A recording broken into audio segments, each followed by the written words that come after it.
Hello everyone, good morning. और अभी बस चाय नाश्ता करके हम लोग फ्री हुए हैं। मतलब बच्चे लोग चले जा चुके हैं स्कूल और मैं और हस्बैंड ने अपना चाय टोस्ट नाश्ता वही सब किया है। और उसके बाद थोड़ा सामान मैंने ब्लिंकिट से मंगाया है। और हस्बैंड को एक्चुअली थोड़ा सा फैक्ट्री से रिलेटेड अर्जेंट काम है। मैं आपको शायद आज शाम को या एक दो दिन में बताती हूँ क्या अर्जेंट काम है।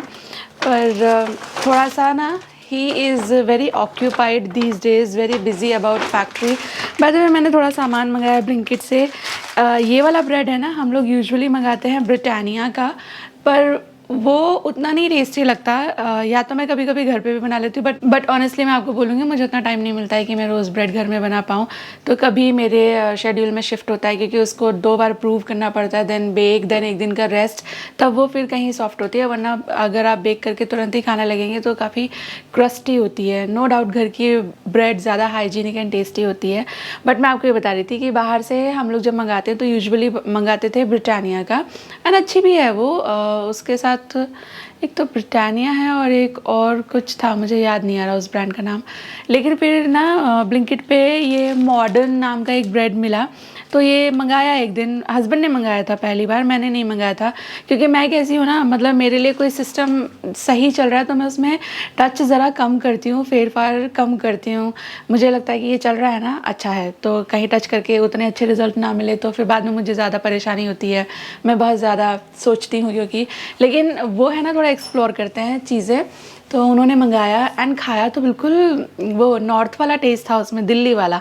तो उसके बाद से अभी मॉडर्न हमारे घर में फ़िक्स हो गया। तो मैंने ये मॉडर्न ब्राउन ब्रेड मंगाई है, that is 20% daily fibre and zero trans fat वाली।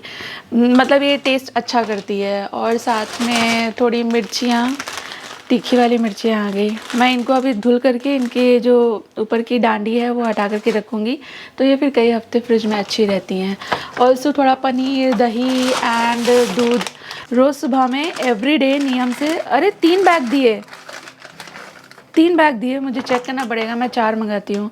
तो ये मेरा रोज़ सुबह का फिक्स है। मतलब तो हम लोग है ना एक प्रैक्टिस फॉलो करते हैं कि जो भी चीज़ ख़त्म हो गई है वो यहाँ फ्रिज के ऊपर एक पोस्ट इट लगा देते हैं और उसके ऊपर फिर लिखते चले जाते हैं जो ख़त्म हो गया या 1-2 दिन में ख़त्म होने वाला है या कल चाहिए होगा। तो थोड़ी चीज़ें मैं ले आती हूँ डी मार्ट से जो मुझे पता है कि ये महीने भर चल जाएगा, जैसे कि तेल हो गया, आटा हो गया, चावल वगैरह हो गया, इस तरह की चीज़ें। बट फिर भी बहुत सारी चीज़ें रनिंग में एवरीडे के हिसाब से यूज़ होती हैं, ख़त्म होती जाती हैं। तो जो चाहिए होता है वो हम लोग वहाँ लिख देते हैं। और फिर सुबह में एवरीडे का है मेरा कि ये दूध तो आना ही है। 4 पैकेट में मंगाती हूँ, आज पता नहीं क्यों 3 आए, तो मुझे चेक करना है, शायद मैंने ही 3 ऐड किए होंगे या मिस्टेक हुआ होगा, तो मुझे इरेज करना होगा। तो इसके साथ जो भी वो लिस्ट बनी है ना, वो सारा सामान मैं फिर सुबह में ही मंगा लेती हूँ। हाँ, मुझसे मिस्टेक हो गई, मैंने आज 3 ही ऑर्डर करा। वो एक्चुअली 1 आता ना, उसे प्लस प्लस प्लस करके 4, पता नहीं आज कैसे हो गया। कोई बात नहीं, चल जाएगा।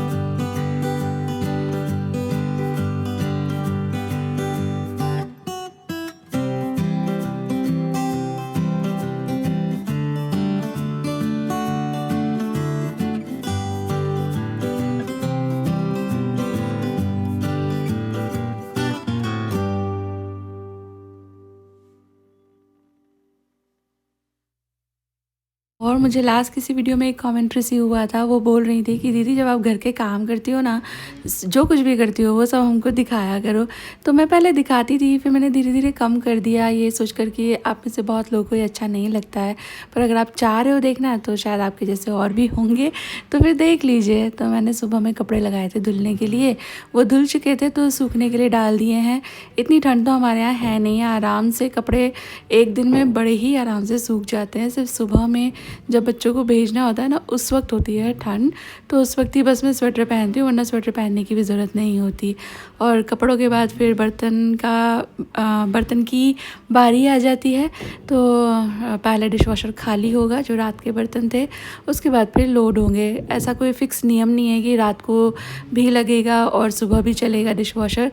कितने बर्तन इकट्ठे हुए हैं उस पर डिपेंड करता है। कभी कभी मैं रात को स्किप कर देती हूँ क्योंकि टाइम नहीं मिल पाता है, वो एक बात है। ऐसा नहीं कि मेरा इंटेंशन है रात को छोड़ देने का, पर कुछ और दूसरे काम हैं तो उसके चक्कर में फिर मैं जो कम ज़रूरी काम है वो छोड़ देती हूँ। तो फिर उस दिन मतलब नेक्स्ट डे फिर सुबह सुबह ज़्यादा हो जाते हैं बर्तन।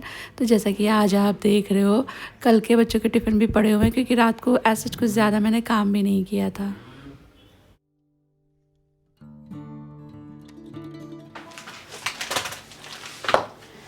Good evening everyone. और मैं बनाने लगी हूँ चीज़ केक। एक्चुअली मुझे है ना चीज़ केक बहुत पसंद भी है और अभी मेरा मन भी हो रहा है। तो हमारे यहाँ पे एक जगह है जहाँ से मैं चीज़ केक मंगाती हूँ, बट वो है ना इतना एक्सपेंसिव होता है। दिखाती हूँ मैं आपको।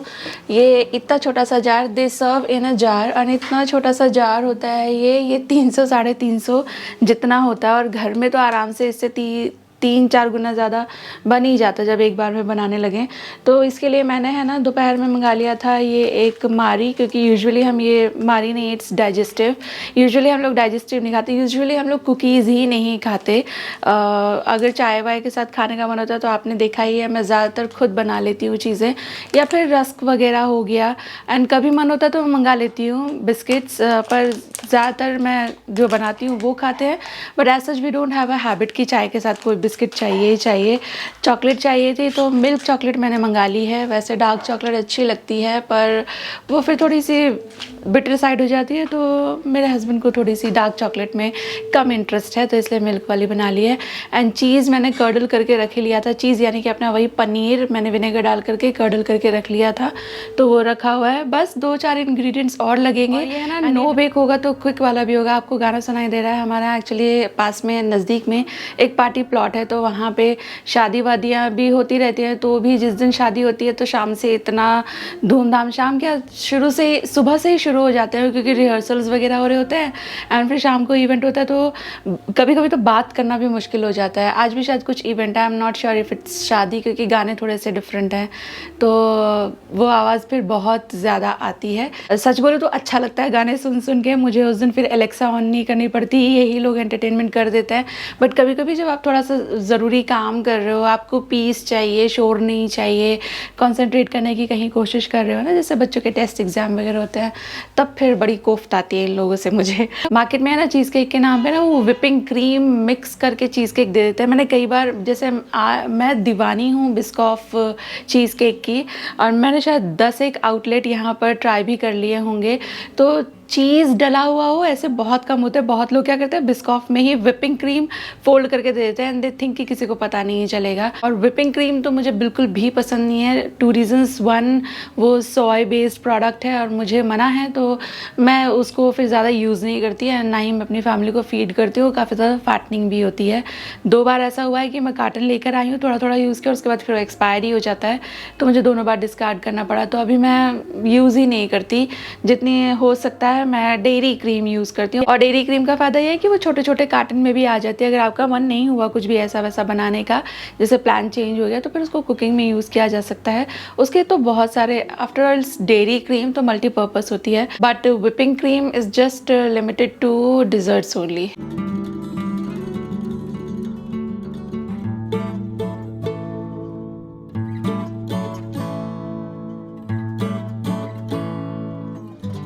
और ये चीज़ कोई ऑथेंटिक चीज़ केक की रेसिपी नहीं है, और ना ही वैसे वाले महंगे इसमें इंग्रेडिएंट्स चाहते हैं। जो घर में हो अवेलेबल उसी से बन जाएगा, लेकिन काफ़ी हद तक ये चीज़ केक जैसा टेस्ट करता है, स्वाद लगता है। तो डाइजेस्टिव बिस्किट का आपने पैकेट देखा था, तो वो सारे ही कुकीज़ मैंने ले लिए थे, इनको क्रश कर दिया है। और उसके बाद फिर इसके अंदर मेल्टेड बटर, जो रेगुलर सॉल्टेड बटर होता है ना, वो ऐड कर दिया है मैंने, और फिर इसको एक बार वापस से मिक्स कर लिया है। मतलब यही जो चॉपिंग वाला ब्लेड है ना, यही लगा करके, तो ये अच्छा सैंड लाइक हो जाता है। और उसके बाद फिर मेरे दिल में आ रहा था कि मैं है ना इसको 4 अलग अलग जगह पे सेट करूँगी। जैसे जार में आता है 4 जार नहीं थे वैसे मेरे पास, तो मैं सोच रही थी कहाँ सेट करूँ, कहाँ सेट करूँ। देन आई थॉट कि यार इकट्ठे ही सेट कर देते हैं, सर्व कर दूँगी मैं सबको अलग-अलग। लेकिन पता है ये इकट्ठे सेट हुआ, इसके पीछे भी ना भगवान की कोई लीला थी, वो आपको आगे पता चलेगी।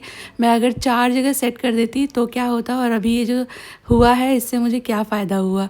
तो फ़िलहाल मैंने यहाँ पर एक जार के अंदर ये जो सैंड लाइक मिक्सचर बन गया था ना कुकीज़ का, इसको लेवल करके लेयर कर दिया और इसको ढक्कन लगा के फ्रिज में रख देंगे सेट होने के लिए। फिर एक जार के अंदर मैंने जो पनीर बना रखा था वो लिया है, और फिर इसके अंदर पनीर का है ना ज़्यादा से ज़्यादा पानी निकल जाए, इस चीज़ का आप ध्यान रखना। इसके अंदर पानी ज़्यादा रहेगा ना तो ये सेट होने में दिक्कत करेगा। और फिर इसके बाद 1 चम्मच मैंने इसके अंदर कंडेंस मिल्क मिला दिया है, इससे एक बहुत अच्छा क्रीमीनेस भी आती है, टेस्ट एंड टेक्सचर भी आता है। एंड देन इसके अंदर ऐड करेंगे वनीला एसेंस, थोड़ा सा पनीर का जो अपना एक दूध जैसा टेस्ट होता है ना उसको सप्रेस करने के लिए वनीला थोड़ा डिज़र्ट जैसा फ्लेवर ऐड कर देगा। देन डेयरी क्रीम ऐड कर दी है मैंने, आप व्हिपिंग क्रीम भी डेफिनेटली यहाँ ऐड कर सकते हो, उससे और भी अच्छे रिजल्ट्स मिलेंगे आपको। देन पाउडर शुगर मैंने ऐड किया है और ये सब चीज़ों को मिला के पीस लेंगे। डेयरी क्रीम है ना उतनी फ्लफ अप नहीं होती और ना ही उतनी स्टेबल होती है, तो अगर आप व्हिपिंग क्रीम मिलाओगे ना तो वो ज़्यादा फ्लफ़ी भी हो जाती है और वो काफ़ी ज़्यादा स्टेबल भी हो जाती है, तो आपका जो चीज़ केक है वो काफ़ी ज़्यादा स्टेबल बनेगा। तो आपके पास हो तो वो मिला लेना। इसके बाद फिर जो सेट किया हुआ बिस्किट था इसके ऊपर ये वाला मिक्सचर मैंने पोर कर दिया है और ढक्कन लगा करके इसको रख देंगे फ्रिज में जब तक ये थोड़ा सेट हो। फ्रीज़र में एक भी मोमेंट पे मैंने ये नहीं रखा है, फ्रिज में ही ये रखा हुआ है। तो चला गया है ये सेट होने। तब तक मेरे पास थोड़ी सी शकरकंदियाँ थी, स्वीट पटेटो, तो आई थॉट इनको बॉईल कर लेते हैं। स्वीट पटेटो मेरे घर में उतना ज़्यादा नहीं पसंद किया जाता मुझे, लेकिन बहुत ज़्यादा पसंद है। पर इसकी मैं थोड़ी थोड़ी वेरिएशन करके चीज़ें बनाती हूँ, जैसे कभी चाट बना दिया, टिक्कियाँ बना दी, और आज तो मैं एक अच्छा सा पराठा बनाने वाली हूँ, तो वो फिर सब लोग खा लेते हैं। तो वैसे तो शकरकंदी यूजुअली उबाल लेते हैं हम लोग, लेकिन इसे थोड़ा स्टीम करेंगे ना तो इसके न्यूट्रिशन इंटैक्ट रहते हैं और ओवर बॉइलिंग के चांसेस कम हो जाते हैं।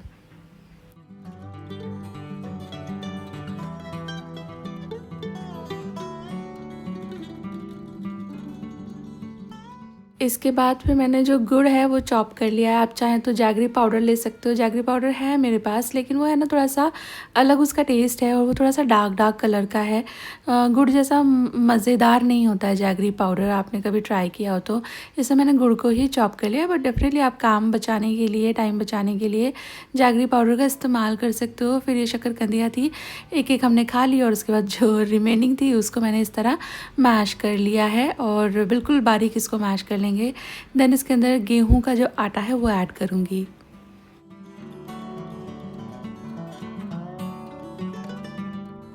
और फिर इसके अंदर ऐड करेंगे थोड़ा सा सौंफ का पाउडर, बहुत ज़रूरी है, थोड़ा सा इलायची का पाउडर। कुछ मीठा होता है तो ये दोनों चीज़ें अच्छी लगती है और गुड़ के साथ तो सौंफ बहुत ही अच्छी लगती है।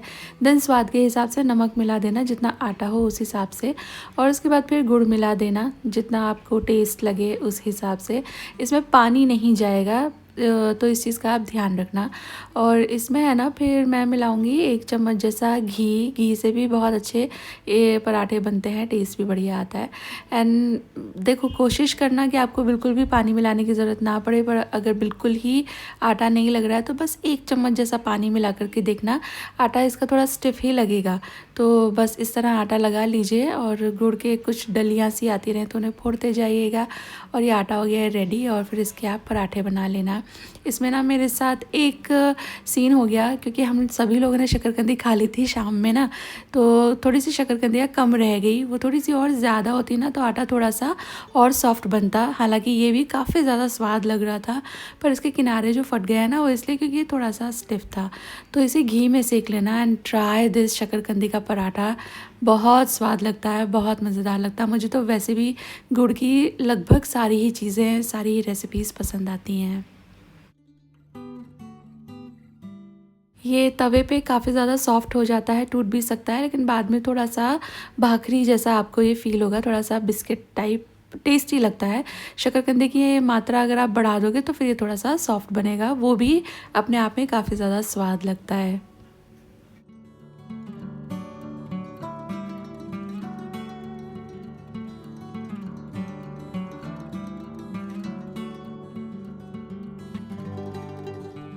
और इसके बाद जो क्रीम बची हुई थी ना, तो मेरे मन में ये आया कि यार ये इतनी सारी क्रीम बची हुई है, इसका मैं फिर क्या ही करूँगी। मुझे और कुछ इसका भी बनाना नहीं था, तो मैंने सारी ही क्रीम लेकर के इसको गर्म कर दिया, जो कि बाद में मुझे लगा कि थोड़ी ज़्यादा हो गई है। चॉकलेट को रूम टेम्परेचर पे छोड़ देंगे तो इसे चॉप करना आसान होता है। मुझे ये एक्टिविटी इतनी अच्छी लगती है। एक तो चॉकलेट को चॉप करो, वो ही बड़ा मज़ेदार लगता है, और फिर चॉप होने के बाद ये जो छोटे छोटे से क्यूब निकलते हैं ना, 6 लाइंस होती हैं उसके ऊपर हेक्सागन लाइक, बहुत ही प्रिटी लगता है। तो मुझे ये मोमेंट बहुत पसंद आता है। I love to chop my chocolates. तो ये वाला अमूल का है और मिल्क चॉकलेट लिया है मैंने। डार्क चॉकलेट लीजिएगा तो और भी बेटर आपको टेस्ट मिलेगा। वैसे यूजुअली डिज़र्ट में डार्क चॉकलेट का ही इस्तेमाल किया जाता है। तो क्रीम को मैंने माइक्रोवेव कर लिया था, वार्म कर लिया इसे, और इसके बाद इसके अंदर मिलाएंगे chocolate. And this was the moment when I realise कि क्रीम और चॉकलेट का रेशो बिगड़ गया है। क्रीम मैंने थोड़ी सी ज़्यादा ले ली है इस चक्कर में कि कहीं बच जाएगी तो उसका फिर क्या करेंगे। ये कार्टन होता है ना, वैसे भी क्रीम का कार्टन नहीं, डेयरी के सारे ही प्रोडक्ट आप बस 3 दिन फ्रिज में रख सकते हो तो वो अच्छे रहते हैं, वरना फिर बाद में ना वो थोड़े स्पॉइल होने लगते हैं। तो ये देखिए थोड़ा पतला हो गया, वैसे ठीक है, पर ये थोड़ा सा रनी हो गया था। ये थोड़ा थिक रहेगा तो अच्छा रहेगा। इसको फिर चीज़ केक के ऊपर पोर कर दें, चीज़ केक थोड़ा सेट हो जाएगा। और अगर आप व्हिपिंग क्रीम ले रहे हो तो ये और भी बढ़िया सेट हो जाता है। बस इसके ऊपर ये डाल दीजिए, फिर से इसे रेफ्रिजरेटर में रख दीजिए सेट होने के लिए। तो मैं आपको बता रही थी ना कि मैं इसको 4 सर्विंग में बनाना चाह रही थी, फिर बाद में मैंने इसको इस तरह से बना दिया। एंड अच्छा किया, क्योंकि मोनू भैया आ गए थे रात को बिना किसी को बताए, सरप्राइज़ एकदम। मतलब उन्होंने किसी को बोला ही नहीं कि मैं आ रहा हूँ, तो फिर उनको अच्छा लगता है थोड़ी सी अलग अलग डिफरेंट चीज़ें खाना, तो फिर ये मैंने सर्व किया एंड एवरीवन लव्ड इट।